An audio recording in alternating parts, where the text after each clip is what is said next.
Nellikuzhi Badariya central ജുമാ മസ്ജിദിന്റെ കീഴിൽ പ്രവർത്തിക്കുന്ന ഹിദായത്ത് സുബ്യാൻ മദ്രസയിൽ സ്മാർട്ട് ക്ലാസ് റൂം ഉദ്ഘാടനം പാണക്കാട് സയ്യിദ് ഫൈനാസ് അലി ശിഹാബ് തങ്ങൾ നിർവഹിക്കും. ഡിജിറ്റൽ മതവിദ്യാഭ്യാസത്തിന് തുടക്കം കുറിച്ചുകൊണ്ട് ബദരിയ സെൻട്രൽ ജുമാ മസ്ജിദിന് കീഴിൽ പ്രവർത്തിക്കുന്ന ഹിദായത്ത് സുബ്യാൻ മദ്രസയിൽ സ്ഥാപിച്ച സ്മാർട്ട് ക്ലാസ് റൂമിന്റെ ഉദ്ഘാടനവും ദുആ മജ്ലിസും നാളെ നവംബർ 9 ഞായറാഴ്ച നടക്കും. പാണക്കാട് സയ്യിദ് ഫൈനാസ് അലി ശിഹാബ് തങ്ങൾ ഉദ്ഘാടനം ചെയ്യും.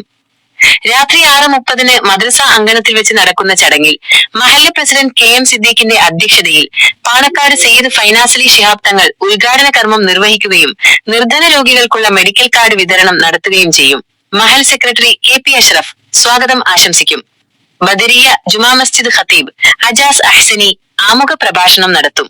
കമ്പനിപ്പടി ജുമാ മസ്ജിദ് ഖത്തീബ് അബ്ദുൽ സത്താർ ബാക്കവി, ദക്ഷിണ കേരള ഇസ്ലാമത വിദ്യാഭ്യാസ ബോർഡ് മുഫത്തിഷ് സിയാദ് അൽ ഖാസിമി, ചിറപ്പടി ജുമാ മസ്ജിദ് ഖത്തീബ് അൻഷാദ് ബാക്കവി, ഹിദായത്ത് സുബ്യാൻ മദ്രസ സദർ മുഅല്ലിം അബ്ദുൽ ജലാൽ സഖാഫി തുടങ്ങിയ നിരവധി പ്രമുഖ പണ്ഡിതന്മാരും മഹല്ല് നിവാസികളും ചടങ്ങിൽ സംബന്ധിക്കും. ഈ സുപ്രധാനമായ ചടങ്ങ് വിജയിപ്പിക്കണമെന്ന് മഹല്ല് ഭാരവാഹികൾ വിശ്വാസികളോട് അഭ്യർത്ഥിച്ചു. News desk public chat.